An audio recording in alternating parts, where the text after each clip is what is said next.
Bueno, estudiantes, bienvenidos a nuestro encuentro número 6. En el día de hoy vamos a ver o vamos a tratar de hablar en esa relación que tenemos entre el humanismo y el personalismo. En una de las actividades de investigación que ustedes hicieron cuando hablaron, por ejemplo, de los tres humanismos, algunos de ustedes dieron pasos mucho más allá y comenzaron a hacer otro tipo de reflexiones en torno al humanismo. Algunos me citaban, por ejemplo, a Jean-Paul Sartre, eh, a partir del cual se habla del existencialismo, y luego él, hacia el año 1946, da un discurso que se llama el existencialismo es también un humanismo, ¿cierto? Entonces, para hablar del existencialismo como esa corriente filosófica que pone toda su atención en la existencia humana y que lo relaciona con el humanismo.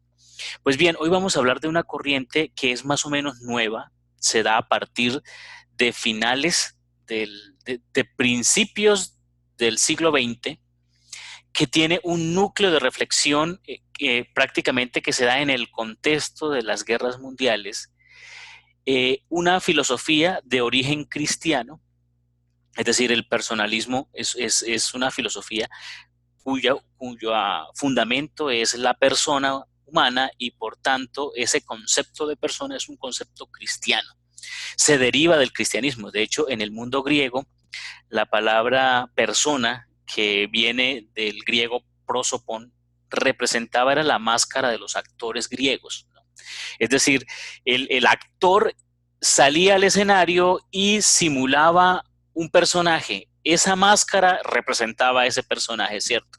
Luego la palabra, pues en griego fue evolucionando y se fue aplicando de una manera muy particular hacia todo lo que es la fachada, ¿no? La fachada de una casa o de un edificio. Y incluso todavía esto pues está muy en sintonía con lo que son los carnets o las ID, ¿cierto? Los documentos de identidad, en el cual tiene una foto principalmente del rostro y tiene unos datos en el cual nosotros nos identificamos, ¿cierto? Por ejemplo, en el caso de la cédula o en el caso del pasaporte, en fin. La idea es que esta reflexión de lo que es ser persona es una reflexión que subyace en el corazón del cristianismo.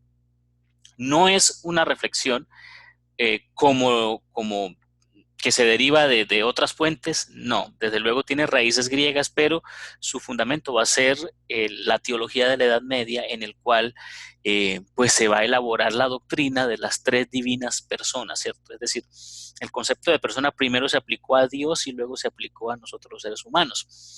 Entonces, en el desarrollo de la teología por allá en el siglo IV, con el concilio de Nicea y de Constantinopla, se va a hablar del Dios que es Padre, que es Hijo y que es Espíritu Santo, es decir, que son tres personas distintas en un solo Dios, ¿cierto? Ese desarrollo del lenguaje que es propio de la teología, que va a desarrollar la teología, pues se va a tomar y se va a desarrollar el concepto de persona para aplicarlo a la realidad que constituimos cada uno de nosotros, ¿cierto? Ahora, hay muchos exponentes del personalismo, pero generalmente yo quiero hablar como de dos frentes, ¿cierto? Uno francés y uno español. El español es el que mejor conozco, el francés pues solamente por referencia a algunos textos, pero vamos entonces a entrar en esta relación. Es decir, ¿por qué es importante hacer una reflexión desde el humanismo en torno a la persona humana? Bueno, lo que pasa es que en la persona humana convergen todas las realidades, ¿cierto? Es decir, yo estoy en el mundo a través de mi persona, ¿cierto? De mi persona que es corpórea. Yo estoy en la historia como una persona. Yo hago parte de este mundo sensible a través de mi realidad personal, ¿cierto? Y principalmente a través de mi realidad corporal.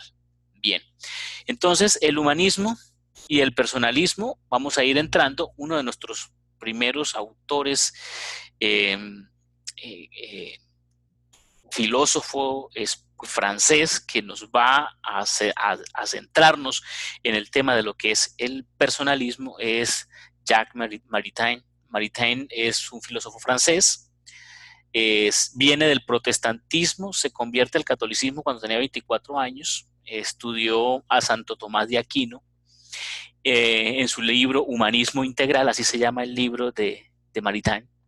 y donde propone él organizar las bases de lo que es un humanismo, ¿no? Es decir, ¿qué es el humanismo visto desde una perspectiva cristiana, ¿no? Es decir, a partir de los fundamentos de esta raíz que constituye lo que somos Occidente, ¿cierto? Es decir, nosotros no podemos hablar de Occidente si no tenemos en cuenta el cristianismo. El cristianismo es una de las raíces de lo que nosotros somos en Occidente, ¿cierto? Parte de su crítica,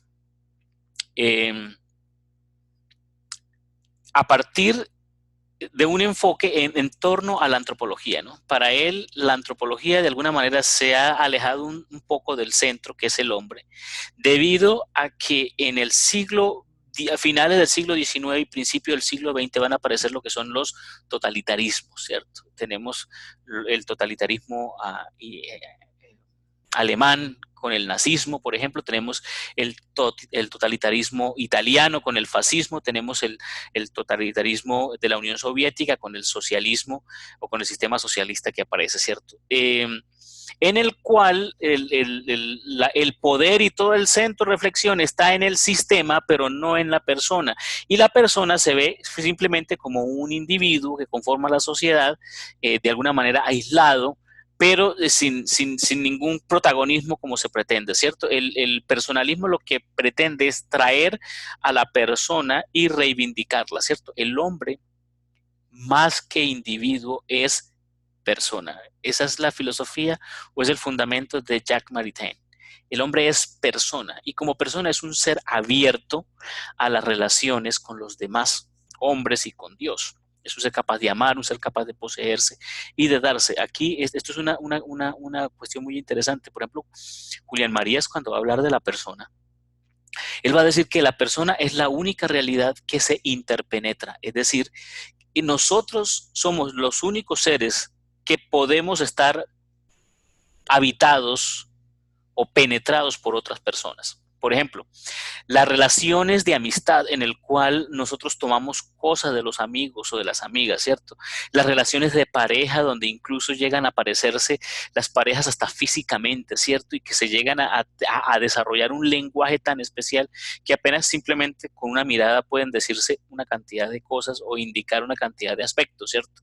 Las relaciones de la camaradería, por ejemplo, la manera como se pueden establecer las relaciones dentro de los gremios, sea de profesores, sea de abogados, de trabajadores, de obreros, es decir, la forma, somos los únicos animales gregarios que establecemos relaciones profundas y que permite que esas relaciones nos toque un poco más allá de la experiencia incluso física, ¿cierto? Sino que, es decir, somos seres en cuyas relaciones trascendemos, ¿verdad? Entonces, afirma, por ejemplo, que la sociedad no es solo la suma o agregación de individuos.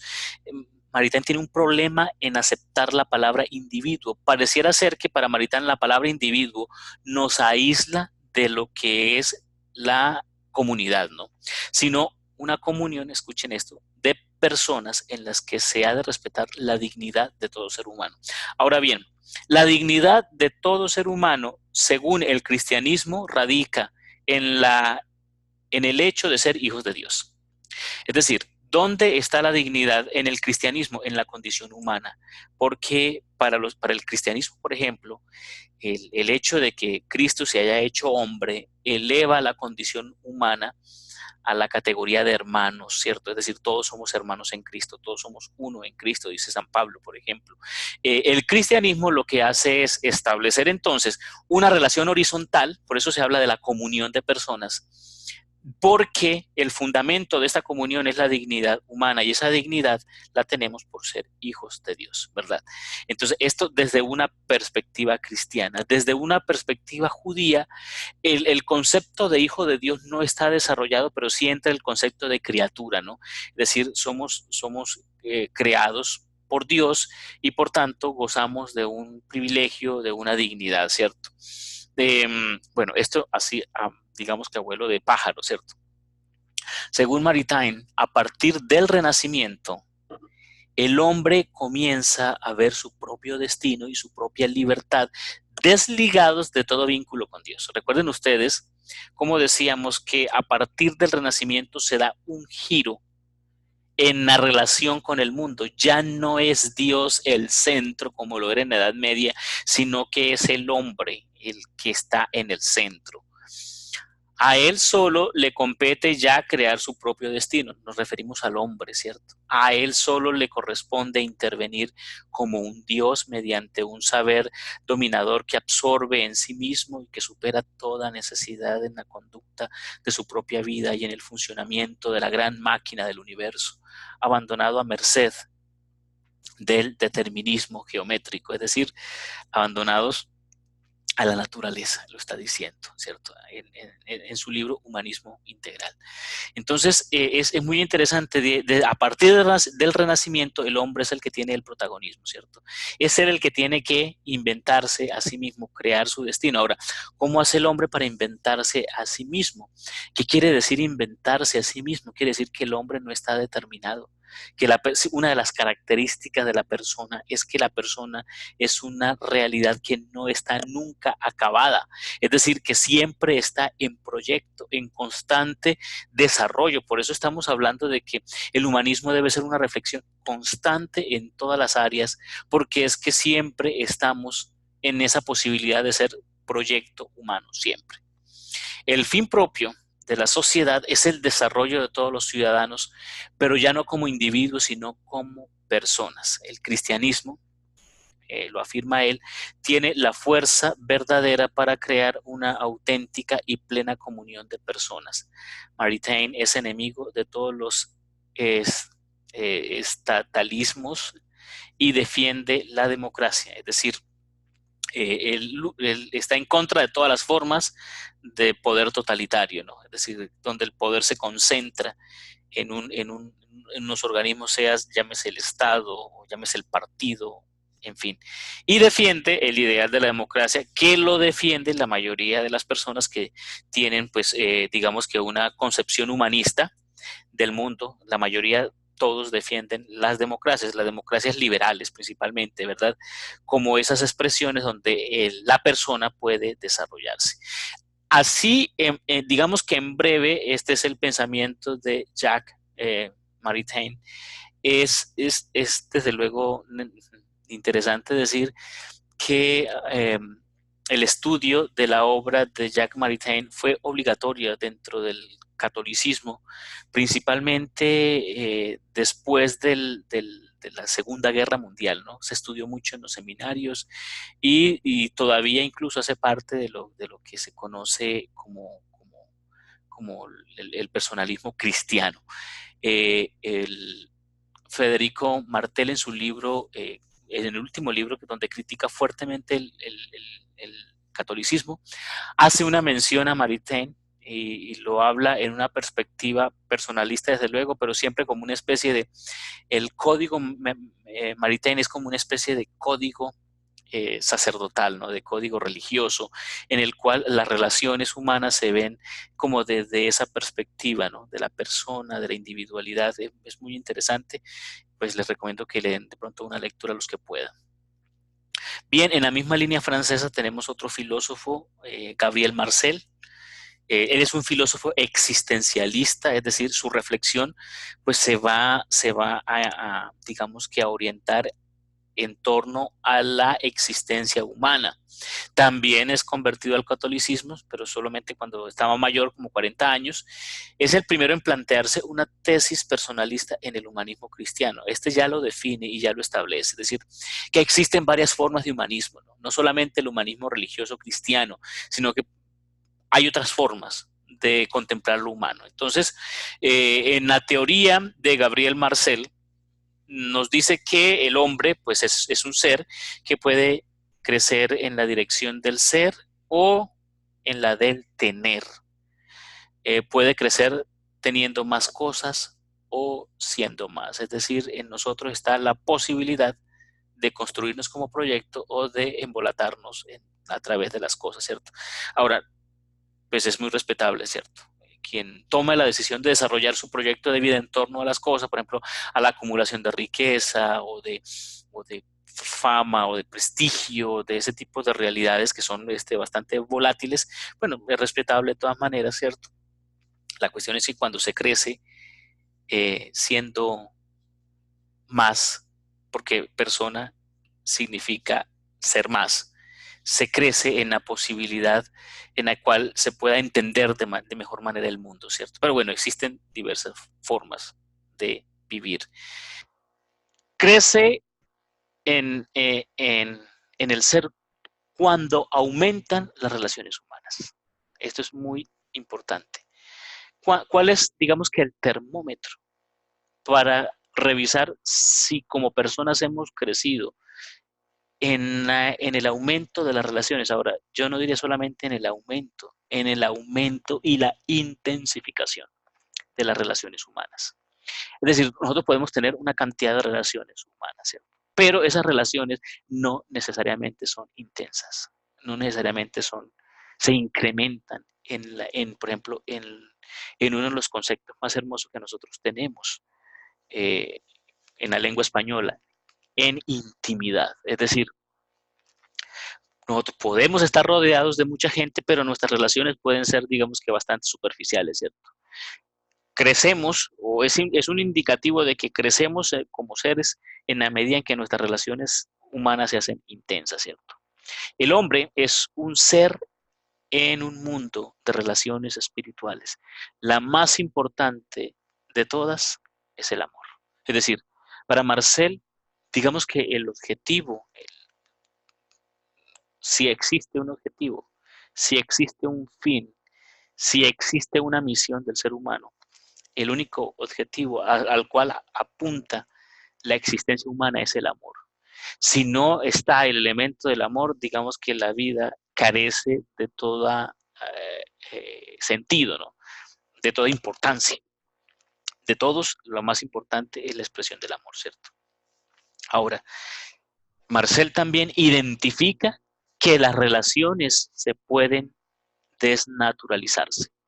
Las relaciones con las personas, cuando se establecen en relación a las cosas, es decir, cuando las relaciones se cosifican, entonces las relaciones se dañan. Marcel, por ejemplo, él emplea un término bellísimo para hablar, a ver, el término es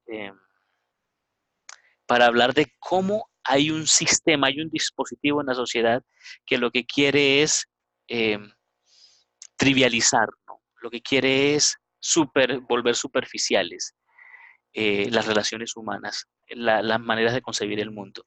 Él le llama los instrumentos, ay, ¿cómo es que se llama el término? Los instrumentos de envilecimiento, es decir, existen situaciones que se convierten en instrumentos para envilecer las relaciones. Una de esas, por ejemplo, es la riqueza. La riqueza es un instrumento de envilecimiento de relaciones. Piénsese, por ejemplo, en la riqueza que proviene de parte del narcotráfico, por ejemplo. Con toda esa destrucción que hay en torno a ella y que ocasiona y se genera a través de ella, ¿cierto? Piénsese en relaciones de instrumentalización y de sometimiento a partir del poder. Por ejemplo, ahora en este contexto de las elecciones, ¿no? De cómo, por ejemplo, las dominaciones de los caciques, el dominio de ciertos territorios a partir del manejo de la votación o de la compra de favores, etcétera. Es decir, todo esto son instrumentos de envilecimiento de las relaciones sobre los cuales el hombre tiene que estar atento, observante, ¿cierto? Cuanto más intensa, dice Marcel, es nuestra relación con otros seres humanos y con Dios, nuestra personalidad se hace más auténtica y profunda. Para Marcel, entonces, las relaciones, la personalidad tiene que ver con con la intensificación de nuestras relaciones, de nuestras maneras de establecer los vínculos, ¿cierto? Y nuestra personalidad es mucho más auténtica, se acerca a la autenticidad en la medida en que se intensifica las relaciones tanto con Dios como con los otros seres. Entonces podríamos decir que la mayoría de las vidas inauténticas carecen de estos vínculos tan fuertes, ¿cierto? Recuerden ustedes que este concepto de la vida auténtica e inauténtica es muy alemán, viene de Heidegger. Heidegger es el que va a hablar de la existencia auténtica y la existencia inauténtica, pero para él la existencia auténtica es la existencia que tiene conciencia de sí, que tiene conciencia de que va a morir, ¿cierto? Nosotros somos los únicos seres que nos preocupamos, que nos preguntamos por la muerte. El perro, el mamífero, el salvaje, no piensa en la muerte, no piensa que va a morir. Nosotros somos los únicos que tenemos conciencia de muerte. Pero dice Heidegger que en la medida en que sabemos que vamos a morir, pues en esa medida vamos a llevar una vida mucho más auténtica y mucho más profunda. Dice Marcel que el amor es la relación personal entre un yo y un tú en un nosotros. Mediante el amor, el amante capta al amado como participante en una presencia indefectible. Yo me afirmo como persona en la medida en que creo realmente en la existencia de los otros. Lo dice en su libro Homo Viator, o El hombre viajero, del fin de la Segunda Guerra Mundial de 1944. Entonces, volvemos al contexto. La reflexión en torno a Marcel es una reflexión en torno a la persona. La persona que tiene una capacidad particular, y es la capacidad de establecer vínculos, cuyo mayor objetivo es establecer el mayor objetivo de todos, que es el amor, ¿cierto? Entonces, en esta medida, el amor sería, digamos, que la gran conquista de todos los seres humanos. Vamos a hablar de este hombre que es tan fascinante, Emmanuel Mounier. Es de origen judío, también filósofo francés. Emmanuel Mounier fundó una revista, una revista en Francia que todavía existe, se llama Esprit, que tenía por objetivo rehacer los fundamentos espirituales de la Europa contemporánea. Es decir, recuerden ustedes esta Europa de la Segunda Guerra, una Europa en crisis, una Europa destruida, emocional, psicológica, económicamente, una Europa con 50 millones de muertos, eh, eh, con miles de pérdidas a nivel humano, a nivel del patrimonio cultural, de monumentos, de arte. Es decir, es una Europa que debe reflexionar en torno a sí y que piensa en qué es lo que la ha llevado hasta el momento en el cual nos encontramos. Entonces, esta revista tiene ese objetivo, reflexionar en torno a lo que está pasando en el mundo europeo, ¿cierto? Mounier acuñó la expresión personalismo cristiano para referirse a los ideales de su movimiento. Entonces, llamamos personalistas a toda doctrina, a toda civilización que afirma el primado o la supremacía de la persona humana sobre las necesidades materiales y sobre los mecanismos colectivos que sostienen su desarrollo. Es decir, durante mucho tiempo la humanidad se ha perdido. ¿En qué se ha perdido? Pues que se le ha olvidado lo esencial a la reflexión, que es la persona humana. Se ha perdido solucionando las necesidades materiales, buscando los mecanismos de sostener aquello que se ha inventado, que se llama desarrollo, sosteniéndose a partir de relatos como lo es el dinero, como lo es la política, como lo es la religión, pero se le ha olvidado, digamos, que el punto más importante de reflexión, y es, bueno, todo esto tiene sentido, el dinero tiene sentido, la religión tiene sentido, la civilización tiene sentido porque está para el hombre. Es decir, nosotros que hemos, los que sí, que hemos, quienes hemos construido el horizonte del mundo occidental, pues nos hemos olvidado del punto de reflexión que somos nosotros. Por eso estamos perdidos y por eso para él el personalismo es volver a rescatar lo más íntimo y lo más importante, la persona humana, ¿verdad? Desde luego, este hombre pues tiene una pelea casada con los totalitarismos, con el fascismo, con el marxismo. En su crítica más aguda y original se dirige al individualismo liberal porque también lo critica. El individualismo liberal pues ha traído unos males y unos vicios como lo es, por ejemplo, el egoísmo, como lo es el capitalismo, y entonces sobre ello hay que estar reflexionando, dice Mounier, ¿cierto? Hay que estar contemplando constantemente el rostro, la mirada del otro para no olvidarnos, ¿cierto? Sostiene que la persona se mide por sus actos, así dice, la persona se gana perdiéndose, es decir, perdiéndose es un concepto muy interesante porque perderse no es disolverse, perderse es olvidarse del ego, del egoísmo, ¿cierto?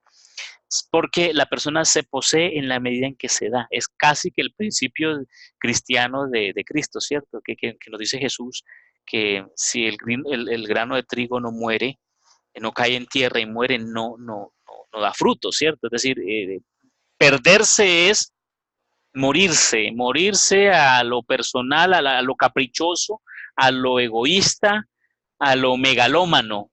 Es decir, que es uno de los pilares profundamente evangélicos, ¿no? La muerte al egoísmo que se antepone al servicio. El servicio es primero y para poder servir al otro tenemos que morir a nuestro egoísmo, a nuestras demandas de tiempo, por ejemplo, o a nuestras demandas de espacio. Hay también otro punto de la crítica, bueno, crítica ya dijimos hacia lo político, los totalitarismos, tanto fascistas como marxistas como nazistas, ¿cierto?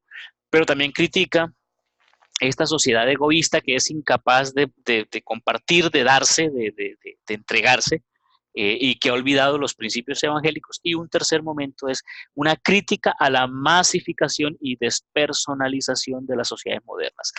Recuerden ustedes el segundo encuentro que tuvimos cuando hablamos de cómo cuando pasamos de esa sociedad de la imprenta y pasamos a la sociedad audiovisual, es el paso lamentable a la masificación. Es decir, recuerden ustedes, y lo hemos estado analizando a lo largo de estos días, tanto en el foro sobre los más media, como en el taller anterior, como en las actividades que hemos estado realizando, y es que uno de los puntos de reflexión es justamente cómo es fácil perderse en un mundo que está de alguna manera dirigido o gobernado por los más media. Entonces, una sociedad que tiende a la masificación se despersonaliza. Y cuando una persona se despersonaliza, pues está renunciando a lo más natural, a lo más íntimo, a lo más humano, como lo es la dignidad humana, ¿cierto? Como lo es la persona humana. Entonces, hay una crítica muy fuerte a esa manera, a esa masificación que es uno de los males del siglo XXI dominado por los más media, ¿verdad? Tenemos nuestro tercer y último filósofo de la noche, don Julián Marías Aguilera, tal vez es el filósofo que mejor conozco. He estado durante algunos años estudiando su obra. Es un filósofo increíblemente sabroso de leer. Eh, Tiene libros muy interesantes, por ejemplo, bueno, está el más famoso de él, que es Historia de la Filosofía, pero también tiene libros sobre la felicidad, el Tratado de la Felicidad, tiene libros, por ejemplo, sobre uno de los conceptos más interesantes que tenemos en la lengua española, que es una de las palabras tal vez más hermosas, por la cual un alemán daría la Baviera o un gringo daría California por tenerlo, ¿cierto? La palabra ilusión, que es una palabra que tiene un sentido negativo, por ejemplo, en el inglés, illusion, tiene un sentido de quimera, de fantasmagórico, fantasioso, pero ilusión en inglés, en español, adquiere a partir del siglo XIX un nuevo sentido, ¿no? Y es el sentido de entusiasmo, una especie de anticipo del gozo, de celebración anticipada. Eso es la ilusión. Yo me ilusiono porque voy a hacer un viaje, me ilusiono porque voy a ganar el partido, me ilusiono, es decir, esto es muy propio de la lengua española y por tanto es una riqueza que es uno de los puntos de reflexión de Julián Marías, pero me estoy yendo por las ramas. Julián Marías nació en Valladolid en el año, por allá en el 1904, murió en el año 2005. Un filósofo con una vida supremamente abundante a nivel de pensamiento, eh, prolífera, escribió más de 60 obras, muchas traducidas a diversas lenguas, y su punto de partida es discípulo de José Ortega y Gasset, y su punto de partida es la vida personal de cada sujeto. Su texto más famoso se llama Antropología Metafísica, ahora se los presento. Vayamos entonces al concepto. La persona aparece como un ser narrativo, es decir, esto es muy interesante, un ser biográfico, futurizo, corporal, sexuado, diverso, como hombre y como mujer, pero con capacidad de enamorarse y con la pretensión y el afán de la inmortalidad. O sea, si hay un concepto sobre persona que abarque todas las dimensiones de la realidad humana, lo tiene Julián María, ¿cierto? Un ser narrativo. ¿Qué quiere decir narrativo? Quiere decir dos cosas. Por un lado, que la vida es auténticamente personal, biográfica, es decir, mi vida es una narración de lo que yo vivo. Eso significa biográfico. Es decir, que la historia acontece en mi propia vida, que yo capto la historia desde lo que acontece en mi propia vida. Eso quiere decir un ser narrativo, pero también quiere decir que somos casa, como lo dijo Heidegger, del lenguaje. Es decir, el lenguaje hace parte de nuestra patria. Esto es una cosa maravillosa cuando uno se enfrenta, por ejemplo, a otra lengua, porque está fuera del país o porque está aprendiendo otro idioma o está estudiando fuera del país. Cuando usted se enfrenta a una situación, uno descubre en esa vida foránea, en esa vida de extranjero, que la lengua es una pequeña patria, es la patria chica donde nos encontramos, ¿cierto? Pero que la lengua es una manera de ser y de estar en el mundo.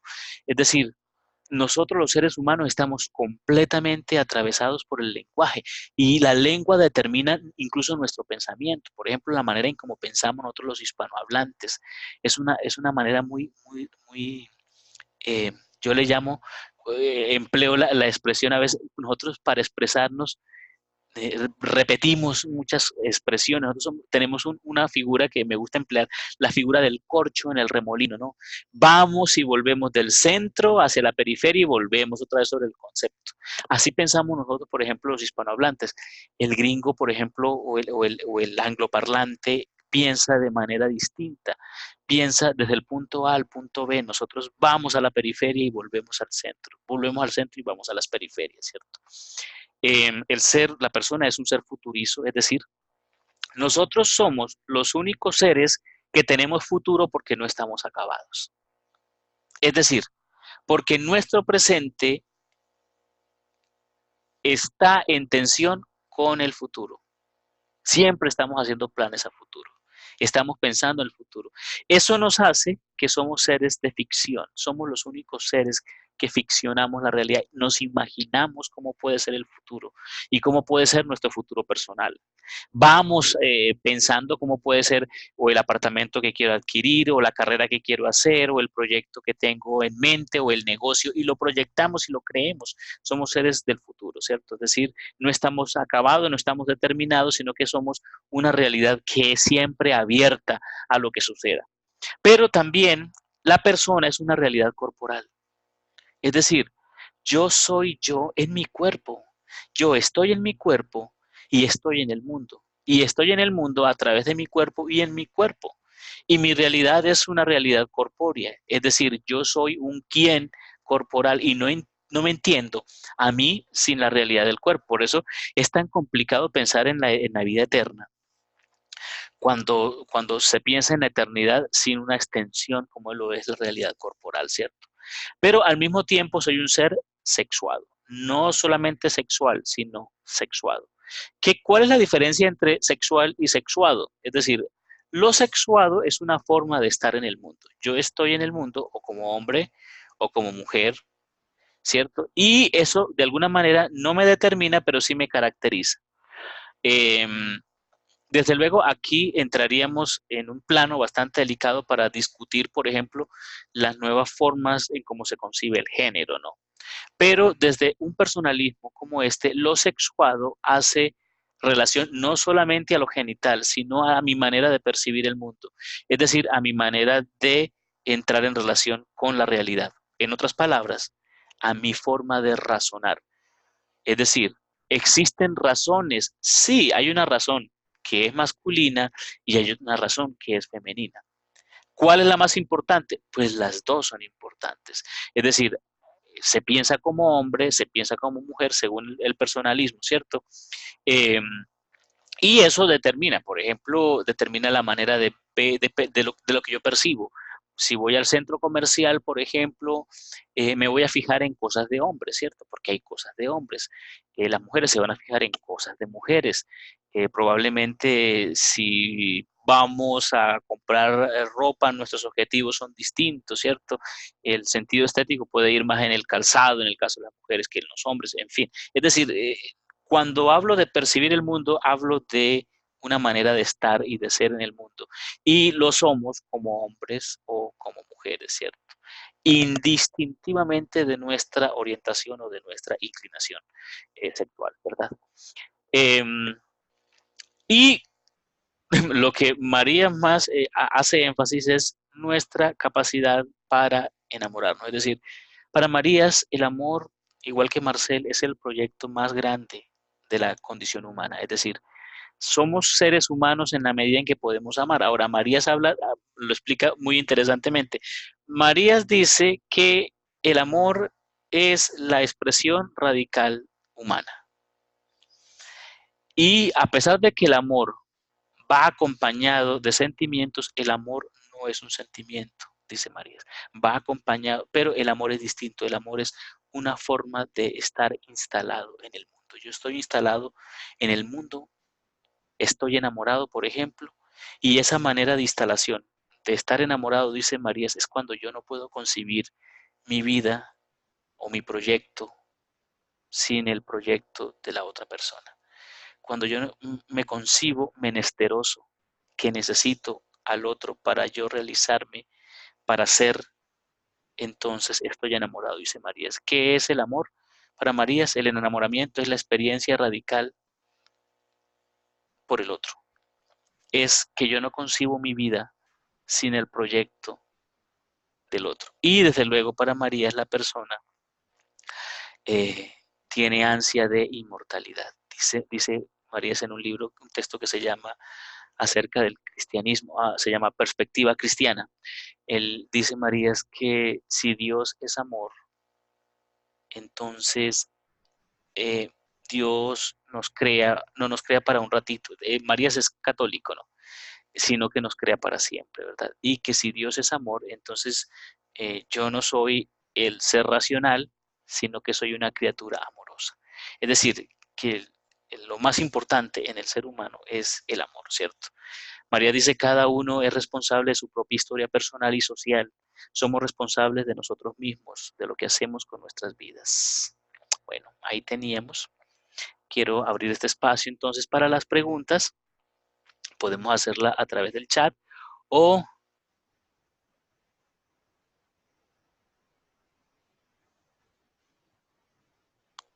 aquí me dicen que estaba en la misma diapositiva a las 11, a las 9:11. Bueno, qué pena, apenas alcanzo a ver esta parte. Bueno, entonces, ¿tienen preguntas, inquietudes en relación al tema, en relación a cuestiones que quieran discutir?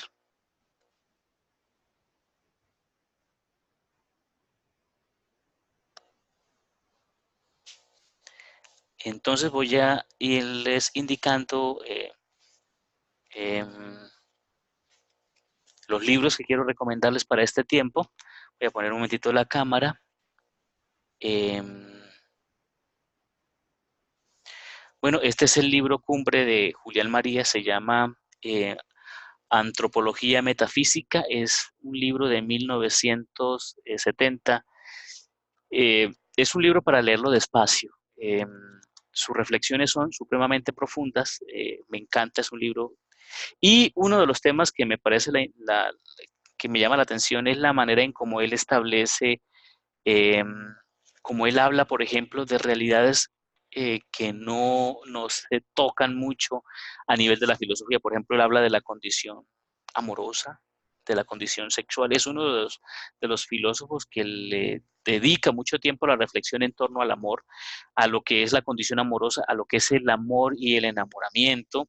Hace una reflexión en torno, por ejemplo, al azar, a la imaginación, el azar como algo que está presente en la vida y que tenemos de alguna manera que afrontar en algún momento. Entonces es un libro muy, muy recomendado. Y como les decía, es un libro para digerir despacio.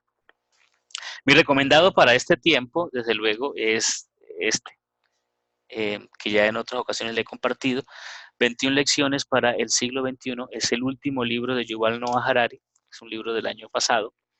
Es un libro completísimo, creo que este debería ser casi que el manual de cabecera de todo humanista digital, donde se abarcan las cuestiones más importantes, lo que nos debería preocupar como seres humanos, y es el, el tema de lo que es la inmigración, la relación con la tecnología, etcétera. Entonces, libros recomendadísimos, ojalá lo tengan como libro de estudio personal y lo pueden buscar muy fácilmente en las librerías.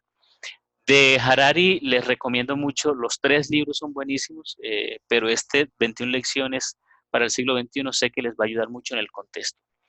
Entonces, si no hay más preguntas eh, o inquietudes, vamos a ir dando por terminado nuestro encuentro de hoy. Nos queda pendiente un solo encuentro, sería la próxima clase del lunes, que terminaríamos prácticamente nuestro curso. Nuestra reflexión entonces se centraría en lo que tiene que ver con los transhumanismos y una reflexión en torno al maltrato animal, que es otra de las reflexiones que no podemos dejar escapar en este tiempo. Tengan todos entonces un buen y maravilloso inicio de semana y una buena noche para todos. Nos vemos entonces el próximo lunes a la misma hora y por este mismo medio. Feliz noche para todos, chicos. Muchas gracias por acompañarnos en este encuentro. Tengan todos buena noche.